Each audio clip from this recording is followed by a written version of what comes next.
I got broads in Atlanta. Just to lean the family. Credit cards and the scammers. Meat creates toxic masculinity, according to a university professor.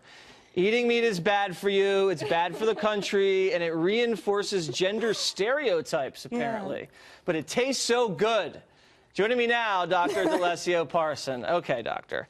Why is eating meat bad, really? Well, we have to back up because you, I think at the beginning, just said eating meat creates toxic masculinity. Mm-hmm.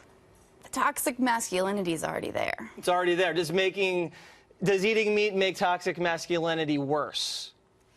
It's one of the ways in which it can reinforce existing kind of social structures, including patriarchy. Well, how does that reinforce social structures where men dominate eating meat?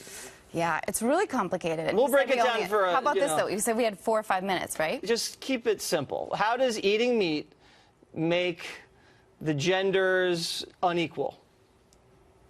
Eating meat holds a lot of symbolism, and it really is too much to explain in 4 minutes.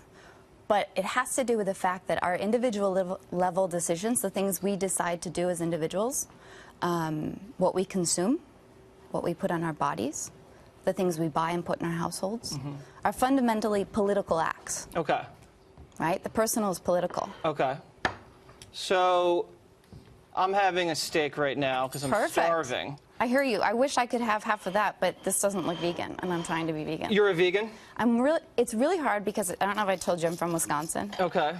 And cheese was like one of my favorite things. See, that looks pretty good. It's a little rare, medium rare. Yeah. Is got this some nice dead animal, dead cow hanging on your fork. Is this bad that I'm eating meat? If you go hunting, that's a totally different story, right? The blood's on your hands. Right now, you're kind of just enjoying the benefit, and the blood's on someone else's hands, and that's not very fair. What if they want to hunt meat, or what if they want to raise cattle? Oh, totally, but the idea of killing and taking a life, that we should really deeply consider what that means for us as human beings. You know, people have said you should judge a society by how it treats their animals. And it'd be great if we had universal health care for our animals. Universal health care for animals, that could be expensive. We can afford it, look. Really? Because we're $20 trillion in debt. I got some money. I got this. Do you care more about people or animals? I care about our world, and I think in order for us to achieve a more sustainable future, particularly regarding what's happening with climate change, we need to figure out how the 7.6 billion of us on this planet can be good neighbors. And we're really bad at being good neighbors right now. Okay, so why should I be a good neighbor to a squirrel? Well, you don't have to worry about, if you don't want to worry too much about the squirrel right now, the squirrel's part of nature, right? If you keep killing nature, what's going to happen to us, right? If we as people keep killing nature. Me too, right? Like, I still eat cheese a lot.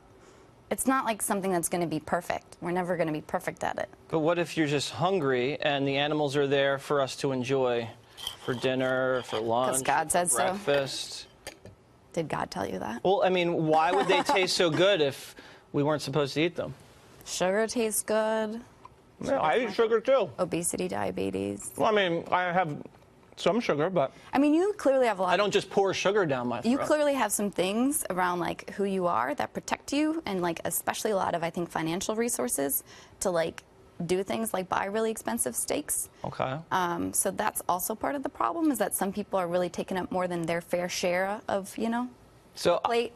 The rich people are stealing all the steak from the poor people. Surplus value. Okay, well, you know what? I got a book for you. I'm going to go take this steak, and I'm going to go give it to a homeless guy out on 6th Avenue. Go for it. And you were saying you needed books for Christmas. Thank you very much. I will take your book, and I will take a bite of the steak. And this is the book I'm reading. And it's delicious. Thank you very much. Thank you.